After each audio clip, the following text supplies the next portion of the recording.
crime prevention and investigations has been the task of the police in the beginning. What we are trying to do today is not actually the changing the concept of the police. It is about a small diversion from the ordinary police function. We want to involve the police more in the development activities. So we have called it reimagining the police for India's economic development. So this is a new concept, but the functions are not really entirely different. It is part of the component of its functions.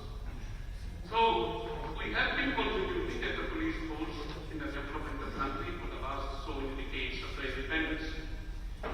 In all the meetings, Prime Minister had envisioned the police force as a smart police. His definition of the smart police is smart as strict and sensitive, and modern and mobile,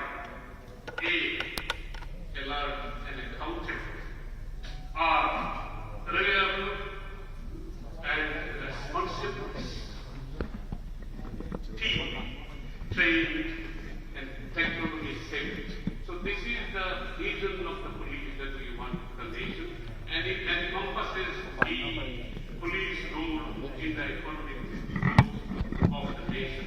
If we want India to grow to be the third largest economy in the world, it's a difficult task, but to reach that level, we need certain conditions, certain ecosystems to create in which the growth is possible. Without this is not possible. As a matter of fact, the art of governance is hidden in the word art. Accountability,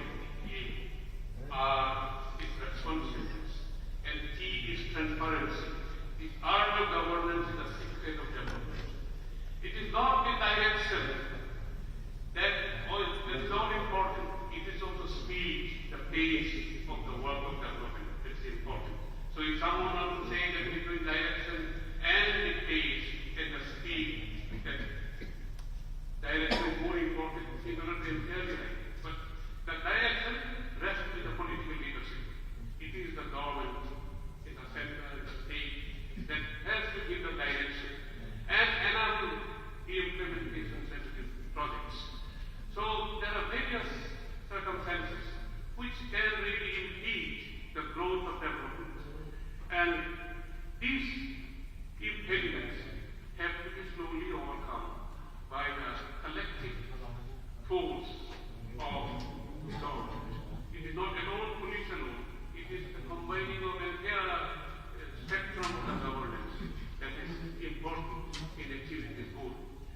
This is actually nothing that we are doing unusual. We are only reimagining. Let us concentrate also on this. While we do everyday policing, the most visible arm of the government is the police. When we do it every day, let us not forget our role and responsibility in contributing towards the growth of the nation. Today is an important day because we have the dynamic systems here and state which is a happening state. The growth in Maharashtra and also in Tamil Nadu are the leading states in the country. So we are lucky to have Mr. Patnavis here today, and we really hope that this will be remembered as the inspiration for the growth, economic growth of the nation and the contribution of police. I thank you, gentlemen, once again, and particularly the Maharashtra police led by Mr. Lakshmi Shukla for accepting us this great generosity of hospitality and facility. Thank you very much.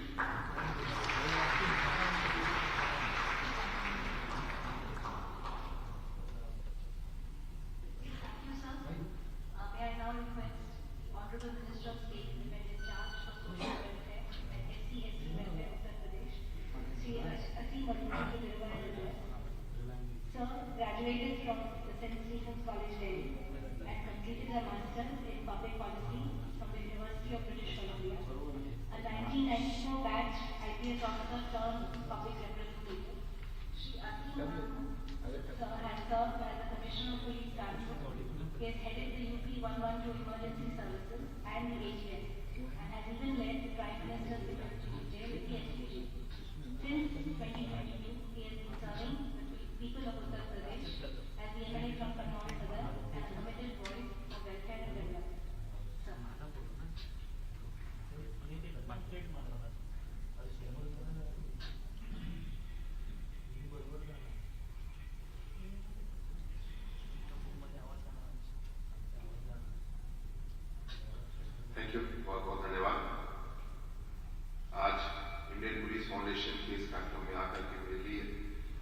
बात तो बड़े गौरव की बात है, अपने मित्रों, साथियों, colleagues के साथ में हूँ मैं, और ऐसे विषयों पे आज चर्चा होगी, मुझे भी उसमें कुछ योगदान करने का मौका मिलेगा जो मेरे हृदय के बहुत करीब है। सभी उपस्थित साथियों को मेरा जोरदार जय हिंद, शुभकामनाएं।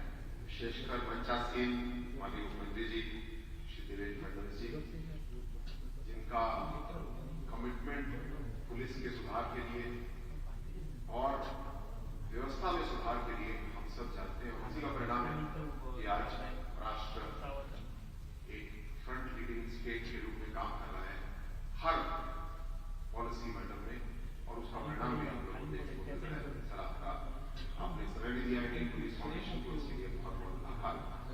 श्री मुफ्ती सिंह जी सर मेरे सीनियर हैं, सर के नेतृत्व में मुझे बहुत लंबे समय तक काम करने का मौका मिला है, अलग अलग तरीके से काम करने का मौका मिला है।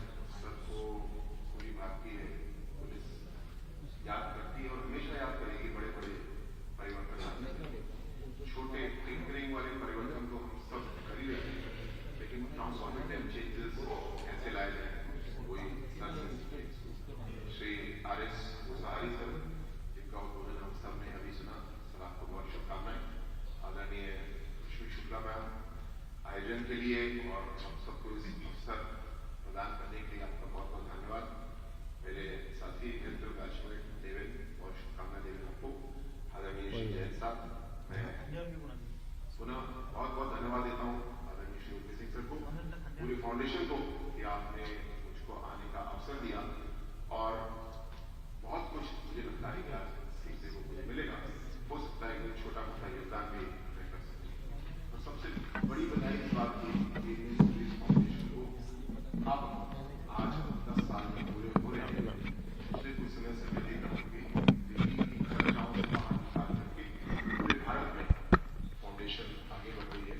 अपने काम को बहुत सारी शुभकामनाएं। ये बहुत अच्छा और इस परिवर्तन में मुंबई आना एक बहुत महत्वपूर्ण पड़ाव है, और आज का विषय भी इतना सुंदर है, reimagining the police for India economic development. जब हम आर्थिक प्रगति की बात कर रहे हैं तो हम अपने मुंबई में जो आर्थिक राजधानी भी है और साथ साथ बहुत ही इनोवेटिव नवाचार करने वाली राजधानी है, तो जहां पे टिंकरिंग चेंजेस मोदी जी बोलते हैं उनसे बचो, ट्रांसफॉर्मेटिव चेंजेस लेकर के आओ। तो हम लोग आज उन ट्रांसफॉर्मेटिव चेंजेस की बात करेंगे। हालांकि हम महाराष्ट्र पुलिस के मुख्यालय में हैं, और महाराष्ट्र पुलिस पूरे देश के लिए हमेशा एक मानक के रूप में रही, केवल इसलिए नहीं क्योंकि फिल्मों में हम आपको देखते रहे, इसलिए क्योंकि हम आपके काम को भी देखते रहे हैं, और हम वाकई में जानते हैं कि ठोस काम कैसे होता है। मैं अपने 3.5 साल की कार्यकाल को याद करता हूँ, जब मैं UP ATS को हेड कर रहा था, और रात को 3 बजे भी मुझे विश्वास था कि अगर मैं फोन करूंगा देवेंद्र को, या उसमें कुलकर्णी साहब ATS को हेड करते थे, तो आधे घंटे में या 20 मिनट में महाराष्ट्र ATS के या महाराष्ट्र के किसी थाने का साथी जहां मैं चाहता हूं वहां पहुंच जाएगा। इस विश्वास के साथ रात को 3 बजे भी मैं फोन करता था, और हमेशा ऐसा होता था। तो ये कमिटमेंट, ये प्रोफेशनल मानक महाराष्ट्र पुलिस के हमेशा से रहे हैं और आगे बढ़ाएंगे। मैं आज उस पार्टनर के रूप में भी आपके साथ खड़ा हूं, एक पुलिस वाले के रूप में भी, फाउंडेशन के एक कार्यकर्ता के रूप में भी खड़ा हूं, और उत्तर प्रदेश सरकार के प्रतिनिधि के रूप में भी खड़ा हूं। जो यूपी का अनुभव है मैं आपसे थोड़ा सा शेयर करना चाहूंगा। आदरणीय श्री OP सिंह सर उस परिवर्तन के फ्लैग बेरर रहे। सर के लगभग 3 साल के कार्यकाल में उत्तर प्रदेश पुलिस में बहुत बड़े परिवर्तन आए, और केवल पुलिस में नहीं, पूरे लॉ एंड ऑर्डर के माहौल में परिवर्तन आए। आदरणीय मुख्यमंत्री योगी जी ने इस बात को समझा जो पिछले मुख्यमंत्री नहीं समझ पाते थे, कि उत्तर प्रदेश के पास हर तरह का संसाधन है। सबसे बड़ी बात है, बहुत ही हुनरमंद जनसंख्या है, जनशक्ति है, लेकिन हमारे यहाँ उद्योग आने में डरते थे, क्योंकि जान है तो जहान है। अगर यूपी की भाषा में पकड़ हो गई, अपहरण हो गया, या चौथ वसूली चल रही है, तो कौन बिजनेस करने के लिए आएगा। और उसको जड़ से ठीक किया गया, और आज परिणाम ये है कि आर्थिक प्रगति में हम लोग बहुत तेज हैं। महाराष्ट्र के बहुत करीब हम लोग आ आगे स्वस्थ प्रतिस्पर्धा देते हुए, और मुझे आशा है कि ये प्रतिस्पर्धा और आगे बढ़ेगी, आर्थिक प्रगति के लिए भी और पुलिसिंग के लिए भी बढ़ेगी। लेकिन इस री इमेजिनिंग शब्द में पहले हमको देखना होगा कि हमारी कौन सी कमियां बची हैं जिनको हमको दूर करना है। मुझे लगता है हमारी एक बहुत बड़ी कमी अभी भी है करप्शन की, भ्रष्टाचार की, और इसको आंखों से आंखें मिला करके भ्रष्टाचार को दूर करने के लिए हम लोग को काम करना होगा। माननीय मुख्यमंत्री जी स्वयं परिचय नजर पुलिस का भ्रष्टाचार सर बहुत हद तक हम लोग समझ कर पाए, लेकिन बड़ा अनोखा सा है। बाकी डिपार्टमेंट सरकार के बजट में से चोरी करते हैं, यहाँ पे कुछ पैसा ढूंढ करके लाते हैं, सरकार के काम में लगाते हैं। तो आपने संसाधनों से परिपूर्ण किया है महाराष्ट्र पुलिस को। अगर हम सब के लिए आज ये चर्चा का विषय होगा कि क्या हमने ऐसा किया, क्या हमारे राज्यों में ऐसा हुआ, अगर संसाधनों का गैप है तो फिर वो गलत तरीके से ही भरा जाएगा और फिर हम भ्रष्टाचार को दूर करने की बात भी नहीं कर पाएंगे। तो पहले तो ये आत्मशुद्धि हम लोग को करनी होगी, जोर शोर से करनी होगी, धीरे से नहीं होगी, और तब हम री इमेजिनिंग की ओर बढ़ेंगे। री इमेजिनिंग में बहुत महत्वपूर्ण रोल होगा विशेषज्ञता का, एक्सपर्टीज का। आज ईमानदारी से मैं चाहूंगा जरूर हम लोग इस बात पे आत्मनिरीक्षण करें कि हमारे उत्तर प्रदेश या भारत की पुलिस में कितने लोग हैं जो फॉरेंसिक के एक्सपर्ट हैं या डीएनए के एक्सपर्ट हैं। सौभाग्य से गजेंद्र बैठे हैं आज यहाँ पे, गजेंद्र गोस्वामी जी हमारे। मैं गौरव से कह सकता हूँ कि जीके गोस्वामी जी विश्व स्तरीय एक्सपर्ट हैं फॉरेंसिक और डीएनए के मैटर्स में। लेकिन गजेंद्र के बाद में दूसरा एक्सपर्ट कौन है, मैं नाम नहीं बता सकता आपको यूपी पुलिस से, क्योंकि दूसरा कोई एक्सपर्ट है ही नहीं। किसी ने अपने आप को इस तरह से विकसित करने का प्रयास ही नहीं किया।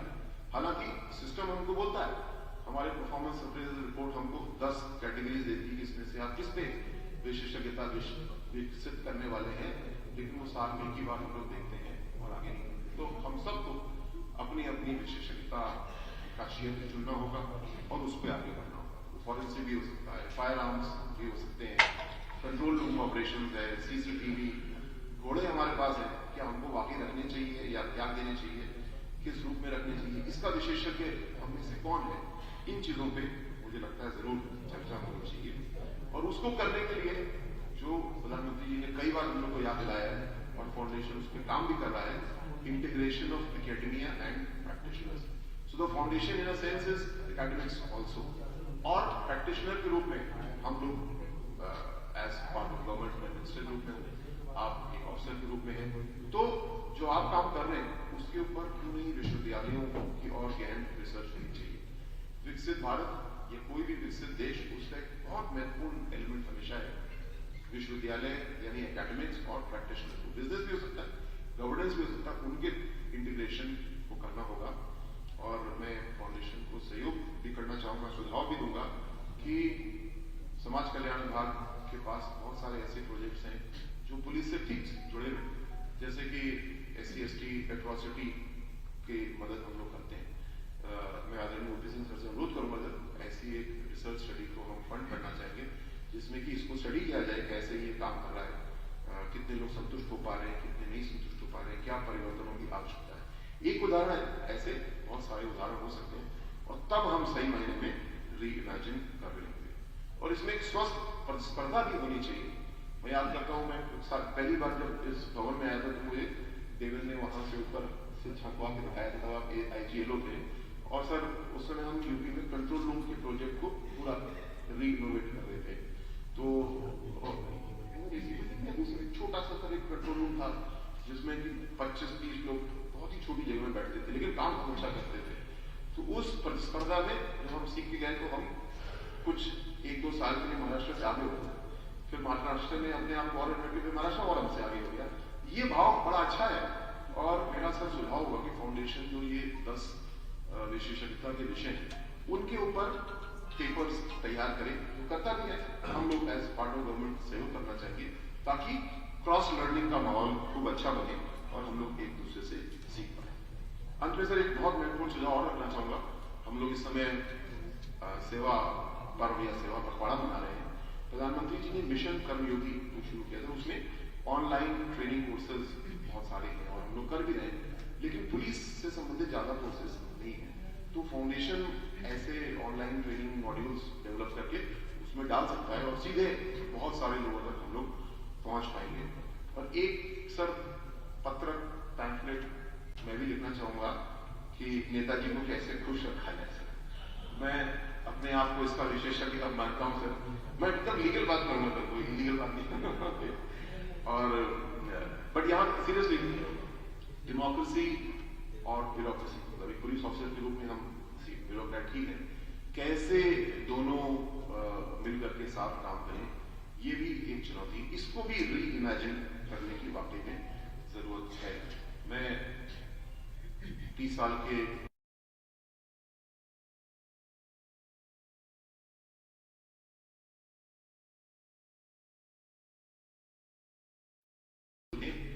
एक डेमोक्रेटिकली इलेक्टेड व्यक्ति का रोल क्या है और एक ब्यूरोक्रेट का रोल क्या है, इस पे भी और खुली चर्चा होनी चाहिए, गहन चर्चा होनी चाहिए।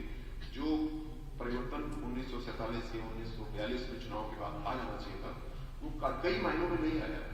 राज्य सरकारों में कई महीनों में अभी तक पेंडिंग है वो काम, उनके ऊपर भी हम लोग को चर्चा करनी होगी। और फिर मुझे पूरा विश्वास है कि हम लोग री इमेजिनिंग करके विकसित भारत की जो तस्वीर बनाने के लिए जुटे हैं उसको पूरा करें। बहुत बहुत आभार सर, बहुत बहुत धन्यवाद। जय हिंद।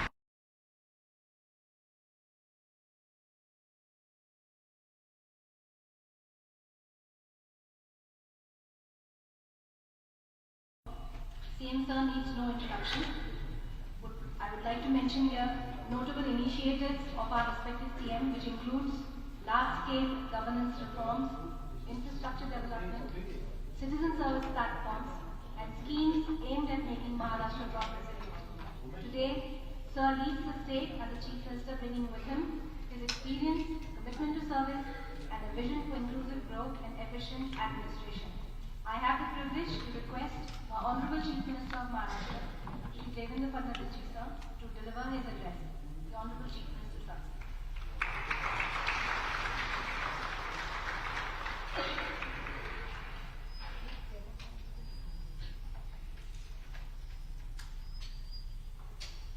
इंडियन पुलिस फाउंडेशन के इस एनुअल डे पर मंच पर उपस्थित जिन्होंने अभी अभी हमारा मार्गदर्शन किया और जो both the sides of table जानते हैं, ऐसे श्री एस वरुण जी, उत्तर प्रदेश के राज्य मंत्री और former IPS officer, chairman of IPF Shri RS Musahari ji, Maharashtra की DGP श्रीमती रश्मि शुक्ला जी, IPF के president and CEO Shri OP Singh ji, IPF के COO श्री DC जैन जी, मुंबई के पुलिस आयुक्त श्री देवेंद्र भारती जी, इस सभागार में उपस्थित बहुत ही वरिष्ठ अनुभवी ऐसे हमारे कई फॉर्मर ऑफिसर्स और बड़े पैमाने पर उपस्थित हमारे सभी पुलिस के आला अधिकारी, बहनों भाइयों, मैं सबसे पहले IPF को बधाई देना चाहूंगा कि आपने इस साल एनुअल डे ये महाराष्ट्र में मुंबई में मनाने का फैसला किया और मैं महाराष्ट्र की सरकार की ओर से IPF और उसके सारे मेंबर्स का हृदय से स्वागत करता हूं, अभिनंदन करता हूं।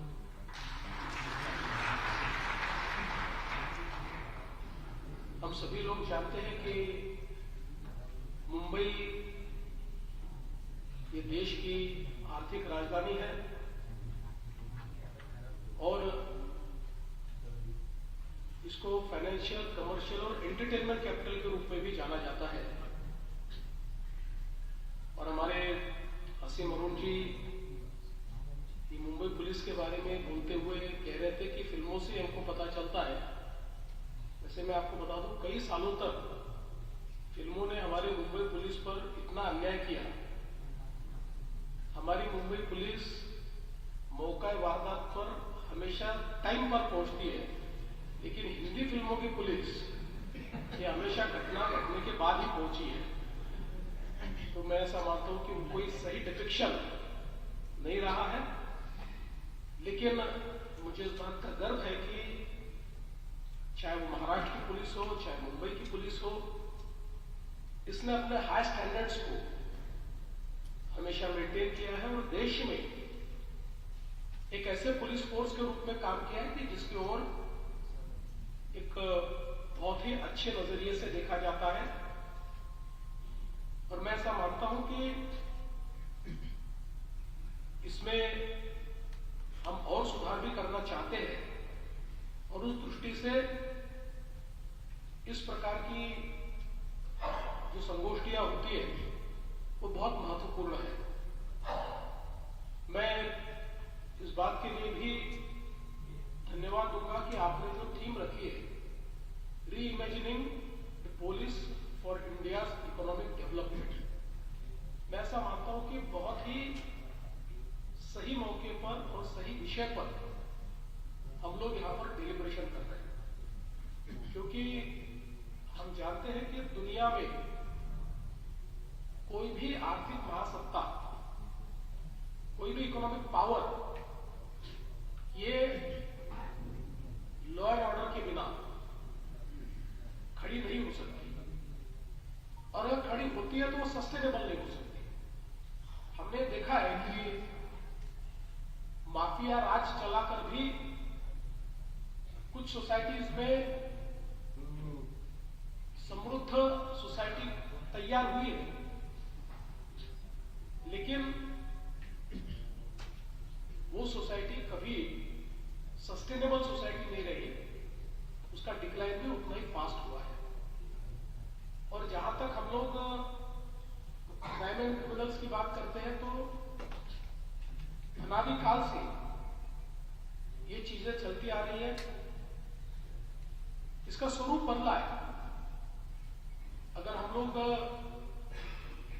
देखें तो हम लोगों को वेदों में भी क्राइम एंड क्रिमिनल्स की बातें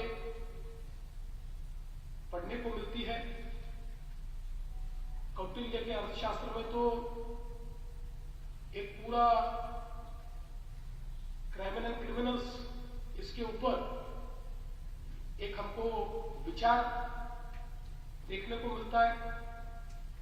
तो सोसाइटी के हर फेज में हम लोगों ने क्राइम एंड क्रिमिनल्स और उसके साथ साथ लॉ एनफोर्सिंग एजेंसी इसको देखा है। इसलिए मैं ऐसा मानता हूं कि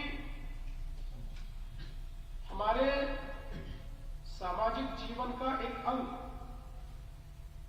ये इस प्रकार की मानसिकता है, और उस मानसिकता को काबू में रखना ये राज्य की जिम्मेदारी है। उसके चलते हम लोग लॉ एनफोर्समेंट की व्यवस्था को खड़ी करते हैं।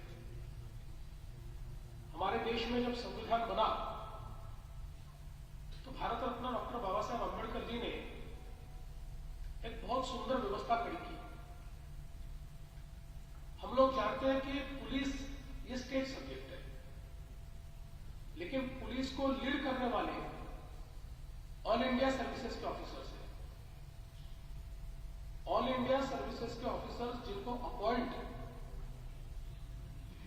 केंद्र सरकार करता है, रिमूव करना है तो केंद्र सरकार रिमूव कर सकता है, लेकिन उनकी सारी सेवाओं का नियमन ये राज्य करते हैं, वो राज्य में होता है।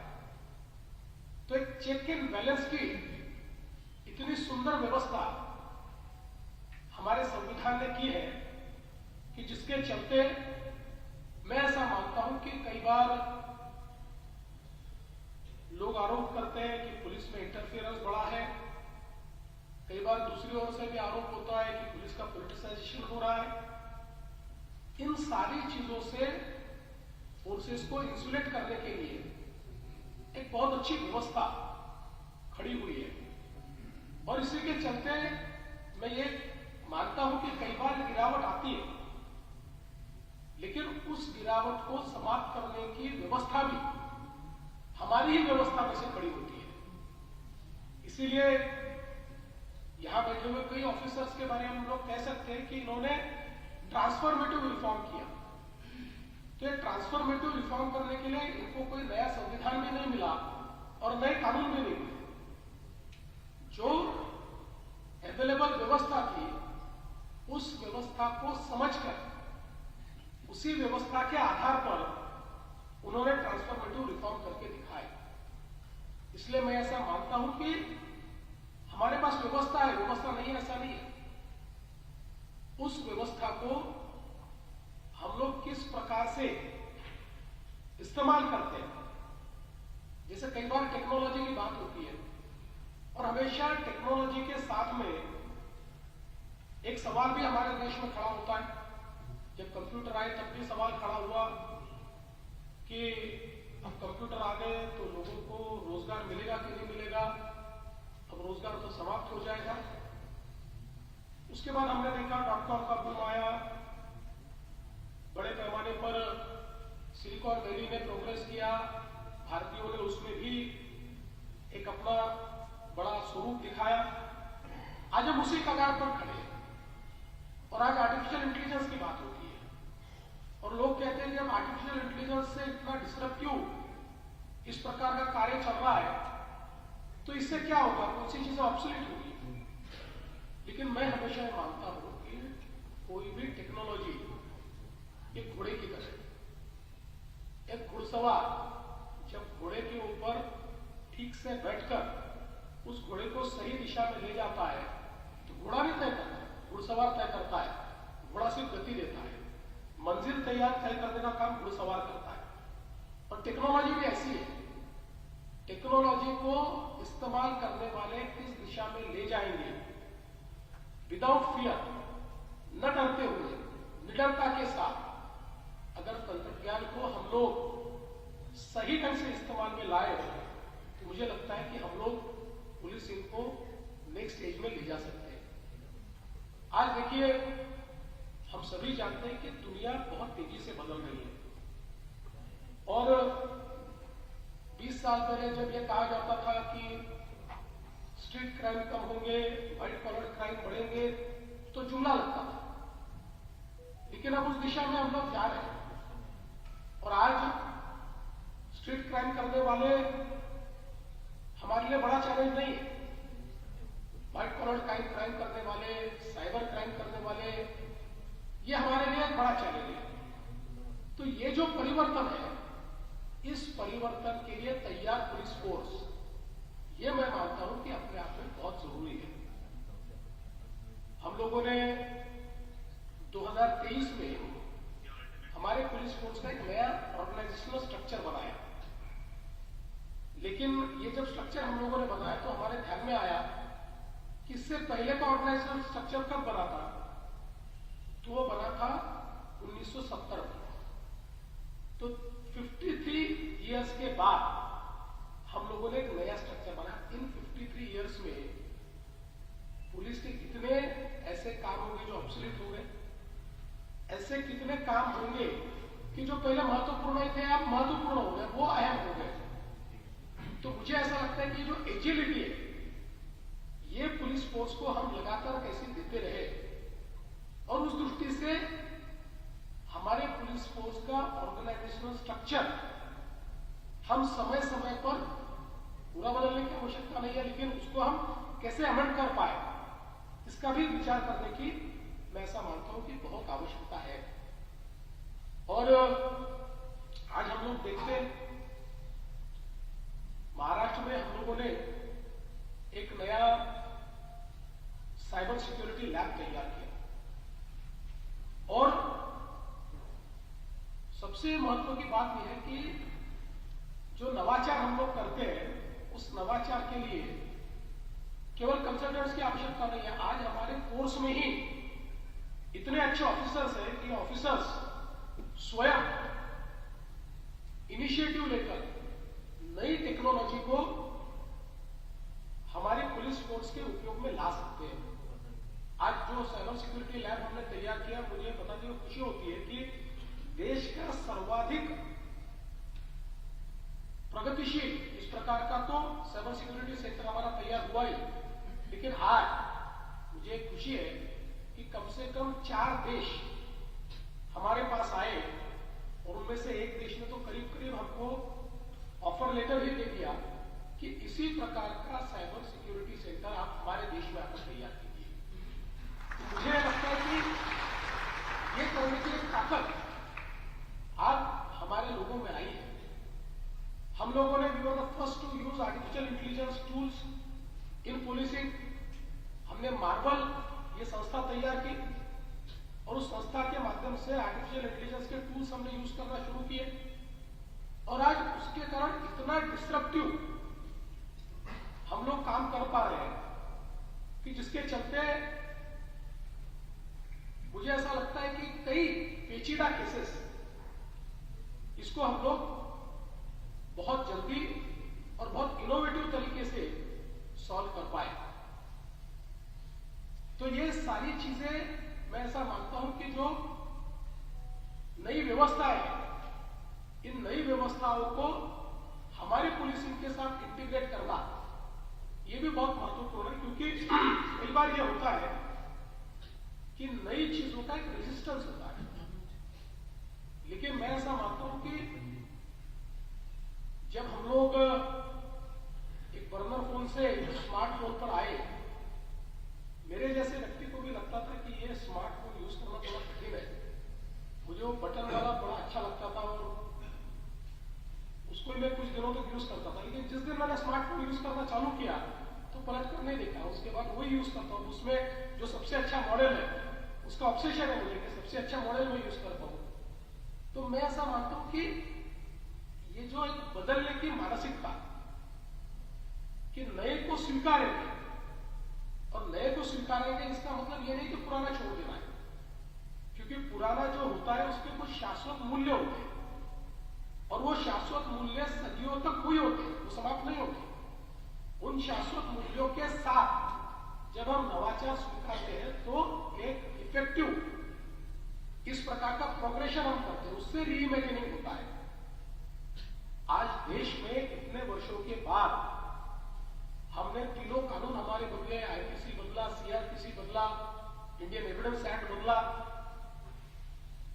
इसको बदलने के पीछे कारण क्या था? इसको बदलने के पीछे कारण ये था कि जिस समय हमारी पुलिस फोर्स का निर्माण हुआ और जिस समय इन कानूनों का निर्माण हुआ, उस समय के जो शासक थे उनकी मानसिकता ये थी कि हमको भारतीयों के ऊपर राज करना है। They are the secondary citizens, we are the rulers. हम लोग राजा है और ये हमारे सब्जेक्ट्स हैं। और इसलिए कानून को इस प्रकार से तैयार किया था कि जिसके चलते जब राजा को ये लगेगा कि प्रजा को दबाना है, जब राजा को ये लगेगा कि डिसेंट समाप्त कर देना है, जब राजा को ये लगेगा कि मेरा राज्य चलाने के लिए मुझे कुछ लोगों को इस सिस्टम से बाहर करना है, तो ऐसे सारे प्रोविजंस के साथ रूल करने के लिए, गवर्न करने के लिए ये कानून तैयार हुए। और जब हमने हमारे संविधान को स्वीकारा तो हमारे संविधान ने हमको डेमोक्रेसी दी और इस डेमोक्रेसी में हम पब्लिक सर्वेंट बने। इस डेमोक्रेसी में, इस डेमोक्रेटिक सोसाइटी के एक चिन्ह के रूप में हम लोगों ने इस काम को स्वीकृत किया। तो ऐसे समय इन कानूनों को बदलना भी जरूरी था और उसके साथ साथ जो नई टेक्नोलॉजी आई है, जो नए इंटरवेंशंस आए हैं, उसको भी कानूनी अमलीजामा पहनाना, उसको कानूनन वैलिड ठहराना, ये भी बहुत जरूरी था। और उसके चलते मैं ऐसा मानता हूं कि तीनों कानून बदले। और आज मैं हमेशा मजाक में कहता हूं कि भाई कानून बदलने का क्या फायदा है? तो मैंने कहा छोटा सा फायदा ये कहता हूं कि हमारे क्रिमिनल जस्टिस सिस्टम में एक दामिनी करके पिक्चर आई थी जिसमें वो सनी देओल कहते हैं तारीख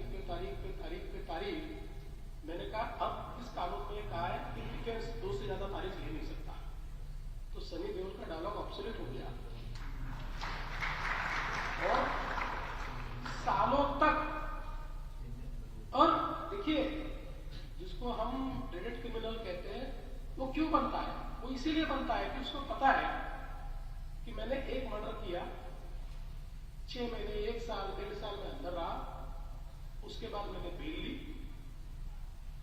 उसके बाद मेरे केस चलने वाले 25 साल, उस बीच में कितने और मर्डर कर सकता हूं।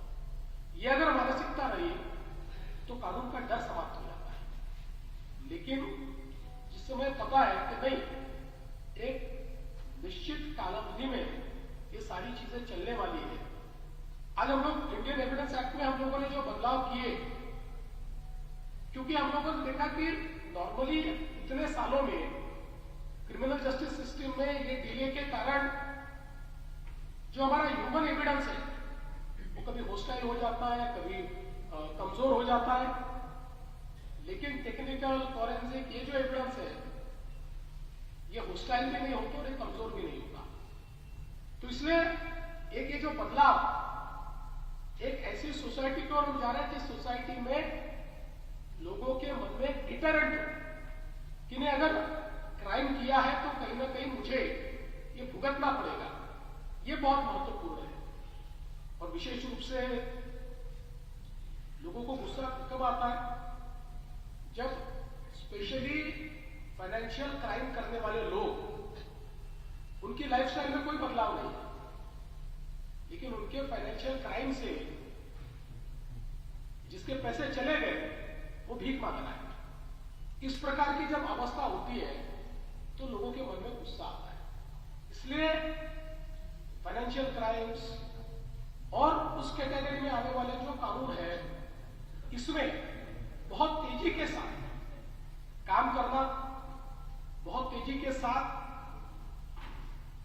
जो पैसा है उसको हम कैसे वापस लें, वो लोगों तक कैसे पहुंचाए, ये सारी चीजें मैं ऐसा मानता हूं कि बहुत महत्वपूर्ण है, जिसको हमको करना पड़ेगा।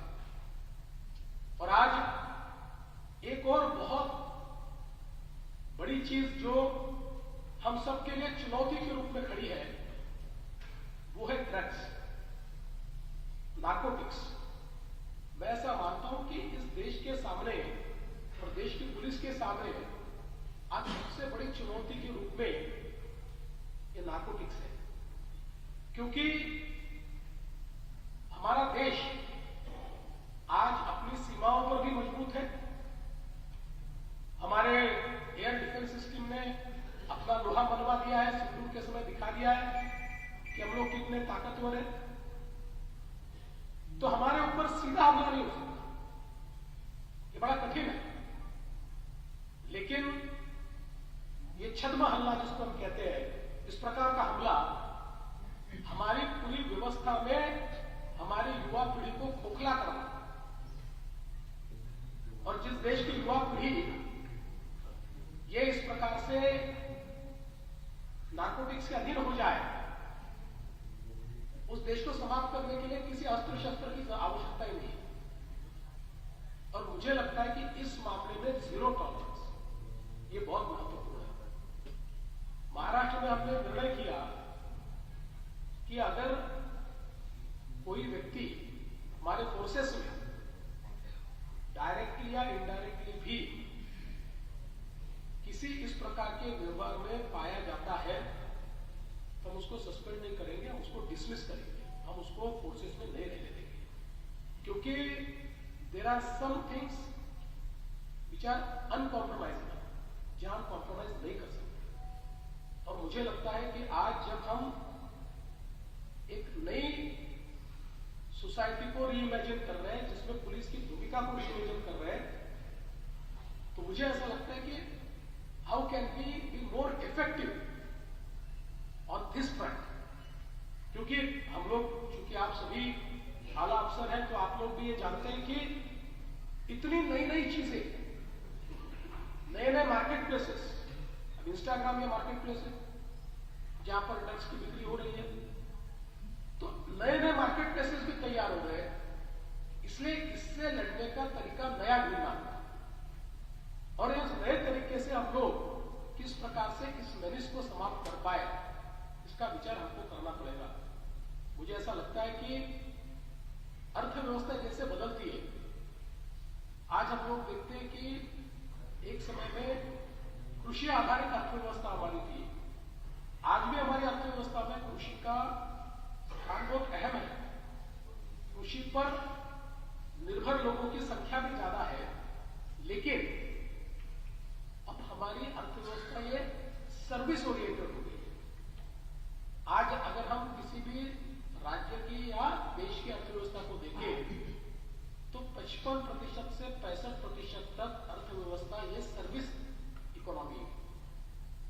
और महाराष्ट्र जैसे राज्य में तो सर्विस इकोनॉमी में भी फाइनेंशियल सर्विसेज एक बहुत अहम भूमिका निभाता है। तो हम लोगों को हमारा रीओरिएंटेशन ये अर्थव्यवस्था की बदलती हुई इस परिभाषा को भी समझकर करना होगा, क्योंकि एग्रेरियन इकोनॉमी में जो चैलेंजेस है उससे बिल्कुल अलग चैलेंजेस ये सर्विस ओरिएंटेड इकोनॉमी में है। आज हम लोग मैन्युफैक्चरिंग में बहुत अच्छा काम कर रहे हैं, लेकिन मैन्युफैक्चरिंग के क्षेत्र में जो चैलेंजेस है उसको डिफाइन करना पड़ेगा। जैसे मंत्री जी ने बताया कि मैन्युफैक्चरिंग के लिए लोग क्यों नहीं आते थे, लॉ एंड ऑर्डर नहीं था इसलिए नहीं आते थे। हम लोगों ने भी ये अनुभव किया कि हमारा जो मैन्युफैक्चरिंग का हब है पूरा, उसके आसपास बीच में यह परिस्थिति हो गई थी कि सभी पार्टियों के नेता, कोई एक पार्टी उसमें नहीं थी, सारी पार्टियों के नेता ये ब्लैकमेलर बन गए थे और ये फलाना फैक्ट्री में काम मेरे ही लोगों को मिलेगा, सप्लाई मैं ही करूंगा, मेरे ही रेट में करूंगा। ऐसा होता है तो समाप्त हो जाता है, कोई इंडस्ट्री टिक नहीं सकती। हम लोग आज एक ग्लोबल ऐसे वर्ल्ड में है, there is a global competitiveness, और ग्लोबल कॉम्पिटिटिवनेस में every penny you spend matters. लेकिन हम लोगों ने उस पर बहुत कड़ाई से, और मैंने तो ये भूमिका ली कि मेरे पार्टी लोगों को तो पहले जेल में डाला, फिर दूसरी पार्टी का विचार करो।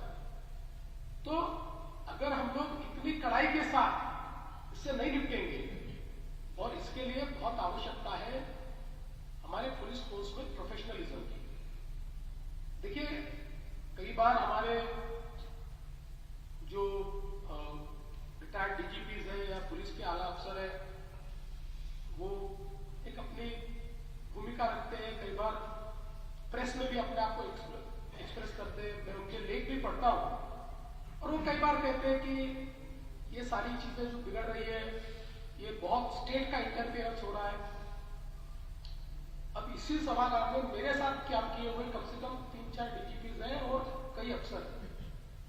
पिछले 11 सालों में 8.5 साल होम विभाग मेरे पास है, और एक व्यक्ति बता दे कि हमने कोई पॉलिटिकल इंटरफेरेंस किया है in my last 8 years, 8.5 years, not a single political interference नहीं है। हाँ, कई बार चेक बैलेंस करना पड़ता है, क्योंकि पुलिसिंग जो होती है वो स्टैटिक नहीं हो सकती।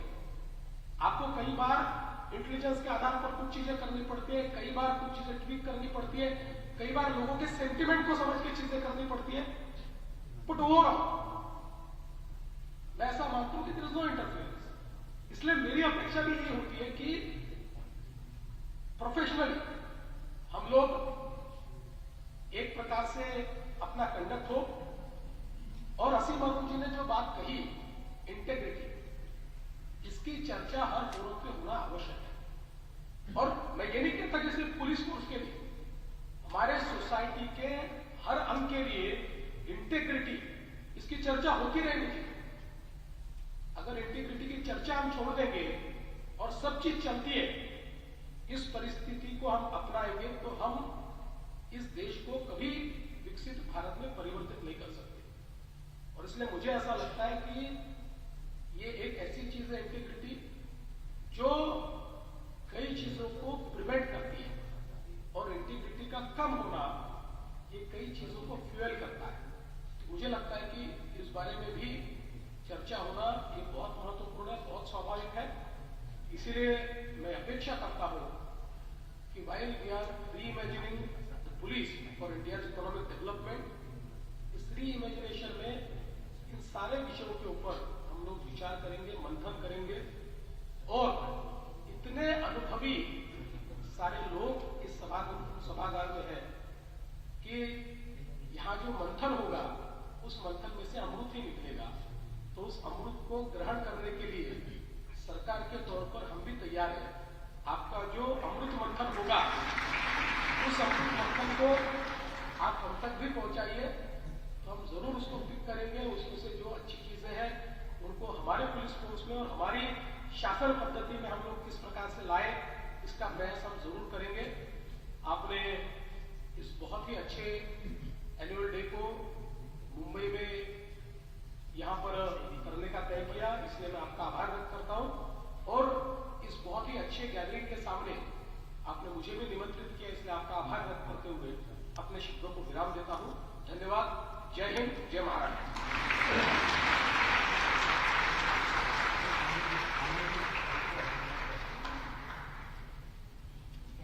Thank you, respected sir, for your inspiring address, which shows us the way forward in reimagining the police for India's economic development, and we hope to include this also in our day's deliberations. I now invite Shri O.P. Singh, President and CEO IPF, to present a memento to our chief guest as a token of gratitude.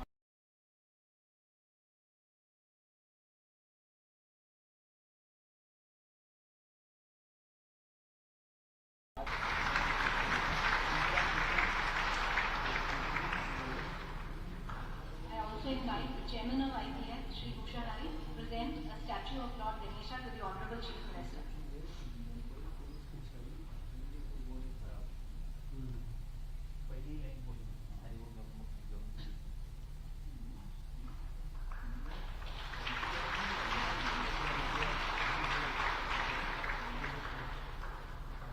I now invite Shri T.C. Jain, sir, Chief Operating Officer IPF, to present a memento to the Honorable Minister of State Social Welfare and SC/ST Welfare UP, Shri Asim Arunji.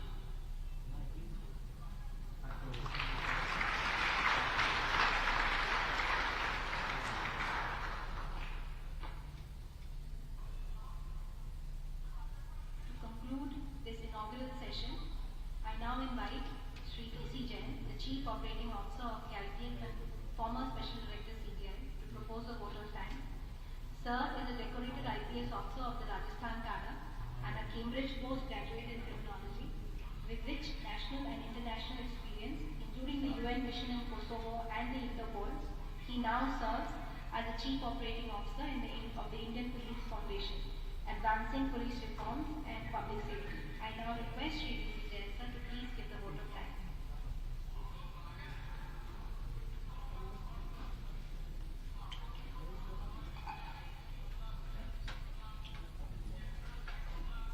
Maharashtra राज्य के लोकप्रिय and यशस्वी माननीय मुख्यमंत्री आदरणीय देवेंद्र जी फडणवीस साहब,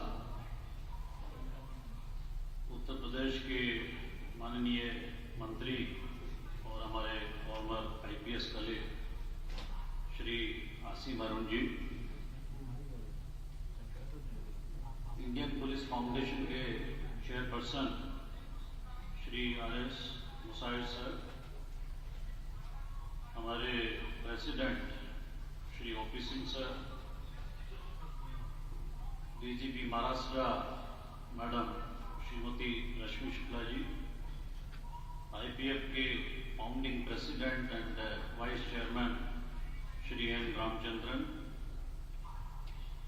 IPF के vice chairman Shri Anami Roy sir, IPF के अन्य पदाधिकारी भी इस हॉल में विराजमान हैं, श्री सुधीर प्रताप सिंह सर जो हमारे ट्रेजरर हैं, और हमारी फैमिली में भी हाल ही में जिन्होंने ज्वाइन किया है महाराष्ट्र राज्य से, आपके भूतपूर्व डीजीपी मेरे former boss director CBI Shri Subodh Kumar Jaiswal sir, मंचासीन मुंबई पुलिस के कमिश्नर श्री देवेंद्र भारती जी, सभागार में उपस्थित सभी हमारे बहुत ही डिस्टिंग्विश्ड भूतपूर्व एवं वर्तमान कार्यरत पुलिस अधिकारी, हमारे निमंत्रण पर न केवल महाराष्ट्र राज्य से बल्कि देश के विभिन्न राज्यों से पधारे हुए अतिथिगण, हमारे निमंत्रण पर आए हुए मीडिया साथी और हमारे इस आज के इवेंट के दो पार्टनर्स, दो स्पॉन्सर्स यहाँ मौजूद हैं, इंडियन मास्टरमाइंड और एस.टी. पारेख फाउंडेशन को रिप्रेजेंट करने वाले पदाधिकारी, ladies and gentleman, on behalf of the Indian Police Foundation, I present and propose this word of thanks. सबसे पहले मैं धन्यवाद देना चाहूँगा फाउंडेशन की ओर से माननीय मुख्यमंत्री जी का, जिन्होंने हमारे निमंत्रण को बहुत ही सहज स्वीकार किया। हम जब इस आयोजन का हमने विचार किया मुंबई में करने के लिए, और सबसे पहले जब हम मैडम डीजीपी से यहाँ मिलने के लिए आए और उनसे हमने चर्चा की, अपने सब्जेक्ट के बारे में मैडम को बताया कि चूंकि इस वर्ष जो एनुअल डे मना रहे हैं वो 10th एनुअल डे है और फाउंडेशन के लिए बहुत ही महत्वपूर्ण ये वर्ष है। हम चाहते हैं कि इस वर्ष का विषय reimagining the police for India's economic development, क्योंकि भारत अब एक विकसित देश की और हमारे माननीय प्रधानमंत्री जी का लक्ष्य है भारत को बहुत शीघ्र ही हमें $10 ट्रिलियन इकोनॉमी बनाना है। तो इसी थीम पर जब हमने बात की मैडम से कि हम चाहते हैं कि भारत की आर्थिक राजधानी में इस कार्यक्रम का आयोजन किया जाए, तो मैडम ने कहा कि ये विषय तो हमारे आदरणीय मुख्यमंत्री जी के बहुत ही करीब है, क्योंकि अभी हाल ही में थोड़े दिनों पहले शायद श्रीमान ने महाराष्ट्र पुलिस से एक बहुत बड़ी एक्सरसाइज, एक रिसर्च स्टडी भी कराई थी कि हमारे राज्य का आर्थिक विकास बहुत तेजी से हो और भारत में हम एक मिसाल के रूप में मतलब प्रथम राज्य बने 1 ट्रिलियन इकोनॉमी हासिल करने वाला। उसके लिए हम पुलिस को कैसे रीइन्वेंट करें, रीओरिएंट करें, रीइमेजिन करें, इस पर एक बहुत बड़ी स्टडी महाराष्ट्र पुलिस ने की और शायद उसमें प्रेजेंटेशन वगैरह हुए। तो वाकई में जब हम मुख्यमंत्री जी को इन्वाइट करने गए और हमने मुख्यमंत्री जी के सचिवालय के अधिकारियों से भी बात की, तो ये हमारे लिए वाकई में बहुत ही गर्व और आश्चर्य का विषय था कि तत्काल ही माननीय मुख्यमंत्री ने हमारा आमंत्रण स्वीकार कर लिया और हम उससे बहुत ही गौरवान्वित महसूस हुए। और आज आपने जिस तरह से यहाँ करके इस विषय पर हमारा सबका मार्गदर्शन दिया है, अपना बड़ा प्रेरणास्पद आपने संबोधन दिया है, आपने जो मतलब इस कॉन्फ्रेंस में जो विषय पर हम लोगों को चर्चा करनी है, करीब करीब सारे जो हमारे इम्पोर्टेंट पॉइंट्स हैं उनको आपने टच कर लिया है। Transformative leadership, transformative policing, challenges आज के जमाने में जो पुलिस के अब बदल गए, स्ट्रीट क्राइम अब स्वतः ही कम होता जा रहा है, बिकॉज नेचुरली स्ट्रीट क्राइम करने के लिए क्रिमिनल्स को भी बहुत मेहनत करनी पड़ती है, उनके खुद के भी बड़े लाइबिलिटीज होती हैं, तो उनको अब वाइट कॉलर क्राइम करना, साइबर क्राइम करना, आज के जमाने में जो चैलेंजेस आ रहे हैं, डार्क वेब है, मेटावर्स है, उन सब के बारे में आने वाले समय में पुलिस के क्या चैलेंजेस रहेंगे, क्या चुनौतियां रहेंगी, कैसे पुलिस उसको अपने आप को तैयार करें, तो आपने इन सारे विषयों पर और महाराष्ट्र स्टेट ने इसको लीड भी किया, जैसा आपने बताया कि आपने देश की सबसे बढ़िया साइबर सिक्योरिटी लैब आपके पास है, आपने जो AI टूल्स का प्रयोग करने के लिए मार्वल जो इनोवेटिव प्रोग्राम शुरू किया है वो आपके पास है। तो हमें इस बात की बहुत खुशी है कि माननीय मुख्यमंत्री ने न केवल हमारा निमंत्रण स्वीकार किया, बल्कि आज इस सभागार में अपने प्रेरणास्पद उद्बोधन से हमारा मार्गदर्शन भी किया है और आज के सेमिनार में इन सभी विषयों पर हम चर्चा करेंगे। श्री आसिम अरुण जो थोड़े दिनों पहले हमारे IPS कलीग थे, उन्होंने राजनीति में पदार्पण किया बहुत सक्सेसफुल और पहले ही अटेम्प्ट में आज वो यूपी जैसे सबसे बड़े स्टेट के माननीय मंत्री हैं, दोनों साइड का उनको अनुभव है, तो उन्होंने अपने अनुभव का इस्तेमाल करते हुए अपने संबोधन में जो बातें बताई है और जो विषय इंडियन पुलिस फाउंडेशन के लिए भी उन्होंने रखे हैं कि आने वाले समय में हम लोग जो है उन पर अपना रिसर्च करें, अपनी स्टडी करें, और दोनों ही सरकारों ने सबसे बढ़िया बात यह है कि उत्तर प्रदेश की सरकार हो या महाराष्ट्र की सरकार हो, दोनों माननीय मुख्यमंत्री और मंत्री ने ये कहा है कि जो सकारात्मक बातें इस सेमिनार में से निकल करके आएंगी उसको अडॉप्ट करने के लिए दोनों ही राज्य तत्पर हैं। उसके लिए हम आपका माननीयों का बहुत बहुत आभार व्यक्त करते हैं। इस आयोजन की कल्पना भी नहीं कर सकते थे अगर DGP मैडम ने जिस प्रकार से हमारा सपोर्ट किया है। To be very honest, we had come to her only with this request in the beginning that she would allow us to use this heritage building, this historic conference hall. पर जब हमने आकर के madam से चर्चा की और madam ने कहा कि भाई आप ये मान के चलिए कि ये इंडियन पुलिस फाउंडेशन का नहीं, ये महाराष्ट्र पुलिस का फंक्शन है। और जिस प्रकार से उन्होंने इसकी ऑनरशिप ली, आज से 10 दिन पहले ये हॉल में जब हम लोग आए थे, यहाँ चारों तरफ बल्लियां लगी हुई थी, यहाँ काम चल रहा था, रिक्रूटमेंट हो रहा था।